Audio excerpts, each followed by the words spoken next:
here you are, face to face in this trashy bar.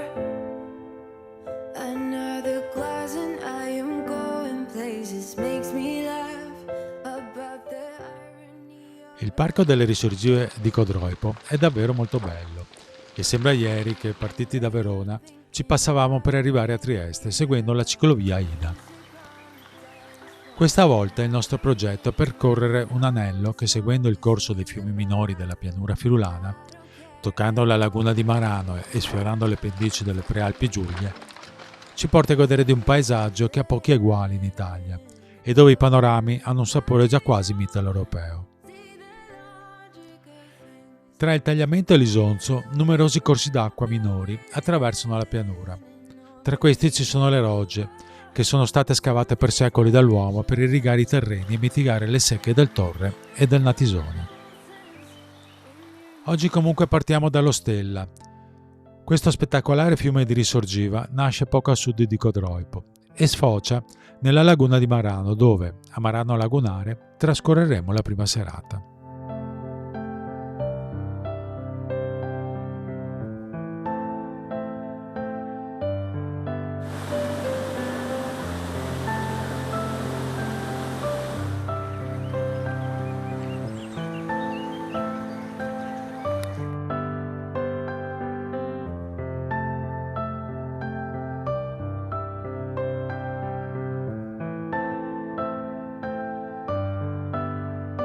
Where you wanna go?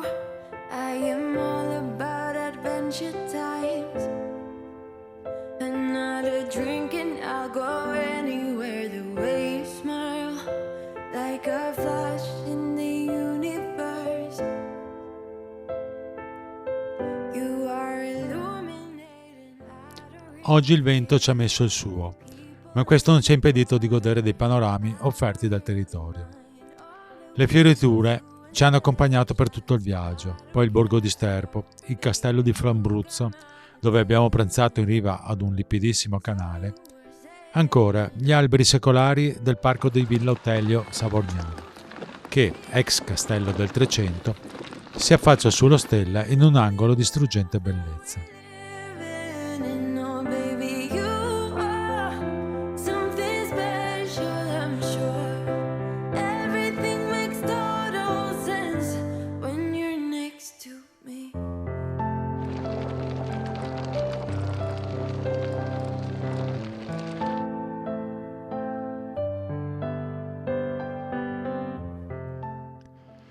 Dopo aver visitato il borgo disabitato di Rivalta, ci troviamo ad effettuare il nostro primo guado di questo viaggio.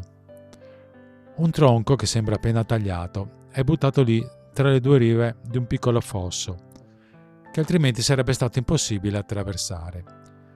Restando sulla strada asfaltata l'avremmo evitato, ma un pizzico di avventura non guasta mai.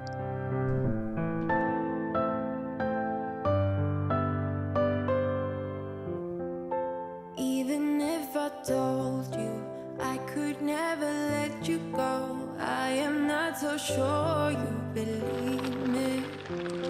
But if I mean to show, I will never let you go. No. Dopo Palazzuolo sullo Stella, l'ambiente diventa più aperto e via via l'aria comincia ad odorare sempre più di salmastro. La foce dello Stella e la laguna di Marano sono dietro l'angolo, ma la privatizzazione degli argini non permette di ammirarli. Per cui, vagabondando un po' per la pianura, arriviamo infine all'incantevole chiesetta campestre di Sant'Antonio Abate. E poco dopo ad immetterci nel tracciato dell'Eurovelo 8, che da Gibilterra porta ad Atene. When you're next to, when you're next to, when you're next to me.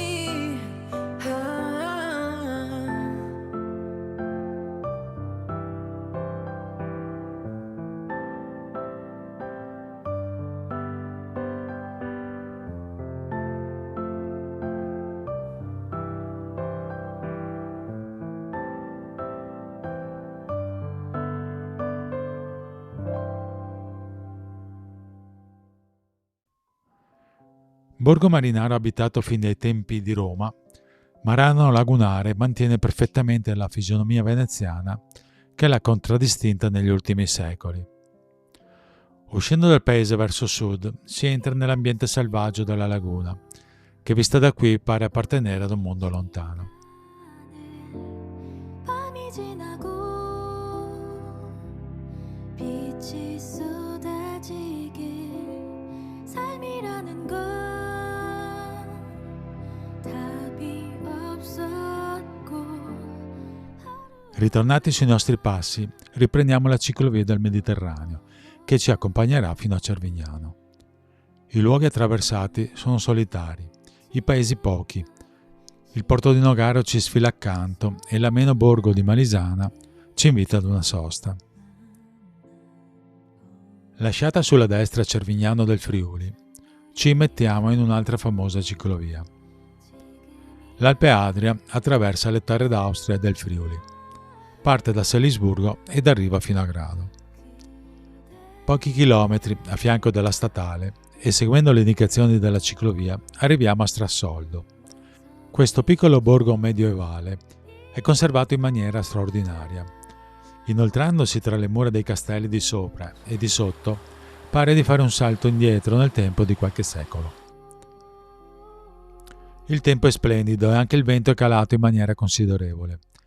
Ancora qualche chilometro nella campagna con un cielo immenso sopra di noi e le colline che cominciano ad avvicinarsi e siamo a Palmanova, dove approfittiamo dei prati fuori le mura per goderci bel sole.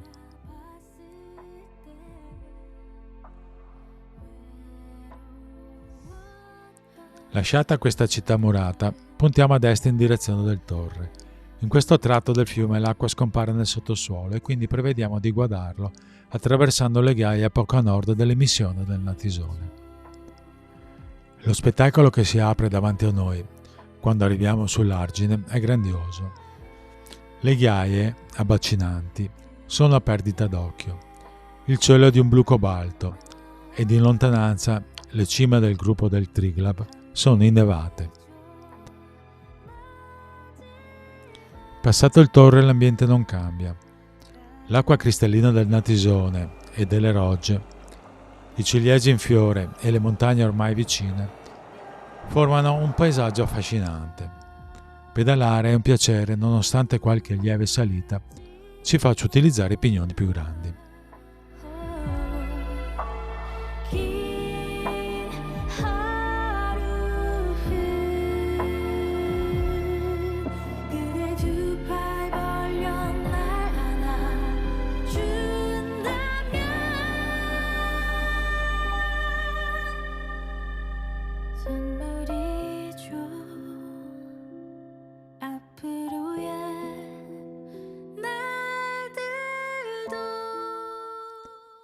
Verso le 5 arriviamo nel bellissimo borgo di Cividale.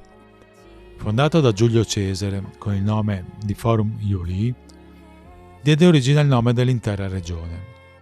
Simbolo della città è lo scenografico Ponte del Diavolo, che sovrasta il Natisone di una ventina di metri e regala una grandiosa vista della gola sottostante e dei palazzi che vi si affacciano.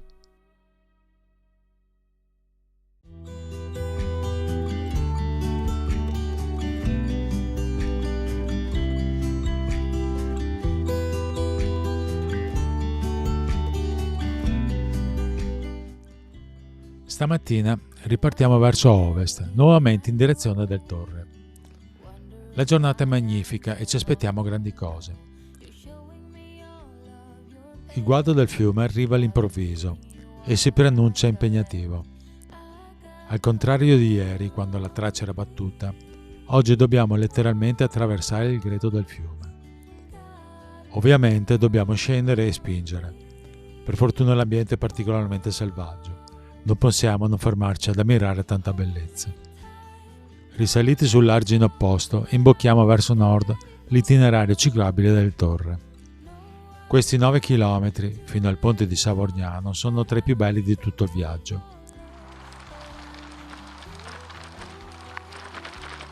La vista punta inevitabilmente verso le cime innevate delle Alpi Giulie.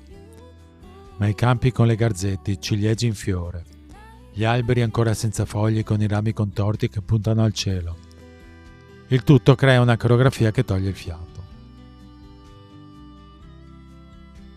Da quando siamo partiti da Cividale abbiamo già percorso 30 km senza incontrare alcun borgo. Il Friuli fa assaporare spesso questa sensazione di isolamento, una sensazione che ci piace, ma bisogna anche mangiare, ed entrare a Savognano del Friuli ci permette di trovare finalmente qualcosa da mettere sotto i denti. Rifocillati, proseguiamo, ma fatte poche centinaia di metri il bosco e i prati si colorano tutti di lilla. Un tappeto di zafferano selvatico si stende dappertutto.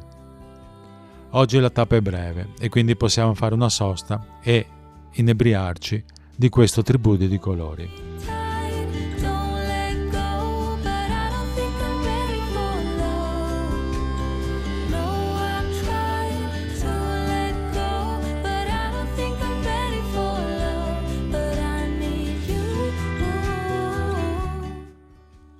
Prima di arrivare a Tercento, incontriamo in posizione sopraelevata la chiesa della Madonna delle Pianelle. Sembra che lei stessa, quando apparve nel 1467, posò le prime 4 mattonelle nel luogo dove chiedeva fosse eretta la pieve. Da Tercento si abbandona il Torre e, puntando al castello visibile da lontano, arriviamo velocemente ad Artegna. E lasciate le biciclette all'hotel, saliamo fino al colle, dove sorge il castello Savognano, per goderci lo splendido panorama che si gode dalla cima, impreziosito da un magnifico tramonto.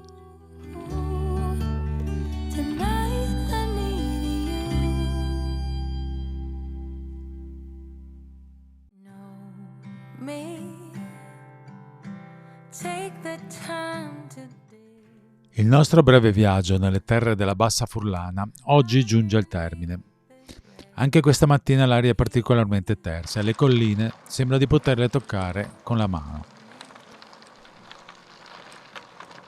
In questa zona i canali artificiali e i fiumi si intersecano continuamente, che a volte diventa difficile capire quali acque si stiano seguendo.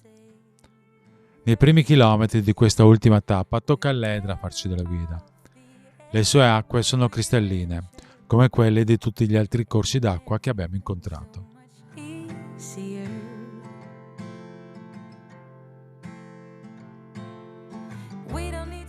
Lasciata buia sulla sinistra, ci allontaniamo dalle colline. Ormai sarà tutto piatto fino a Codroipo, ci diciamo. Ed invece, nel mezzo della pianura, si alzano delle piccole alture, sulle cui sommità sorgono i borghi più belli. E così saliamo prima a Mels, dove sul cucuzzolo più alto del colle sorge una torre che è quello che resta di un castello eretto 1000 anni fa. Dalla cima di questa torre si gode di un fantastico panorama a 360 gradi.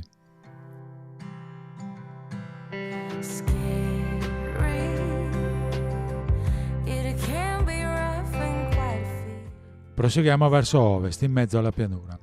È stupefacente come le montagne innevate sembrino così vicine. Rapiti così dal panorama, raggiungiamo il secondo colle, che è quello dove sorge San Daniele del Friuli. La salita è meno ripida della precedente, ma molto più lunga. Questo paese è la patria di uno dei prosciutti più conosciuti d'Italia e per 2 vegetariani come noi è una meta imperdibile. In realtà il borgo è molto bello, ma un po' trafficato, per cui lasciamo questo ultimo colle e in discesa puntiamo decisamente verso sud.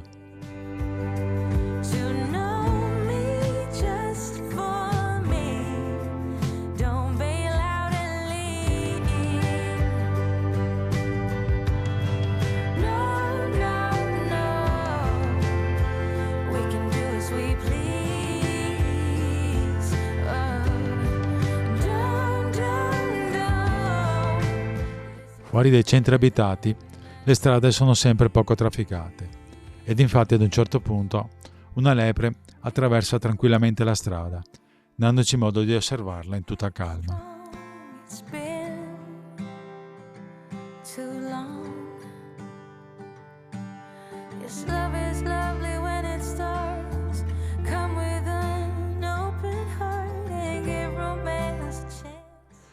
Ci avviciniamo alla fine del viaggio, ma facciamo ancora 2 incontri. Prima una nuova bellissima pieve di campagna, sempre intitolata Sant'Antonio Abate. Completamente isolata e circondata da pochi alberi, è davvero un luogo ameno. L'ultimo saluto lo riceviamo da un grosso rapace che, forse disturbato dalla nostra presenza, si esibisce una serie di volteggi che ci lasciano a bocca aperta.